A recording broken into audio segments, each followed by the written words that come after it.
ఆపత్కాలములో దేవుడు నమ్ముకునదగిన ఆపద అనగానే ఐసీయూ బెడ్ మీదే అనుకుంటాం మనం కదా. ఐసీయూ బెడ్ మీద దేవుడు సహాయం చేస్తాడేమో, లేదంటే ఓ 10 కోట్ల అప్పులు పాలైపోతేనే సహాయం చేస్తాడు. No my friends, since God is our help, he is Ebenezer. ఆయన మనకు ఎబినేజర్ గా ఉంటే కేవలం రోగాల నుండో అప్పుల బాధ నుండి కాదు, నువ్వు ఎదుర్కొంటున్న ప్రతి సంఘర్షణ నుండి ప్రభు నీకు ఏం చేస్తాడు?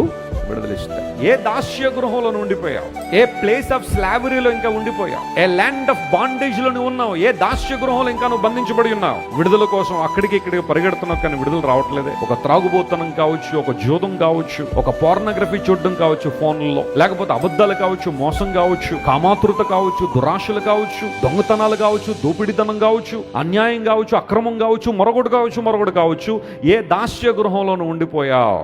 దేవుడు మాట్లాడుతున్నాడు, ఈరోజు నీకు విడుదల కావాలా? విడుదల పొందాలని ఆశపడుతున్నావా? లోకం ఎప్పుడు నీకు విడుదల ఇవ్వదు, లోకం ఎప్పుడు కూడా నీకు విడుదల ఇవ్వడానికి ప్రయత్నం కూడా చేయదు. కానీ యేసు ప్రభు ఈ లోకానికి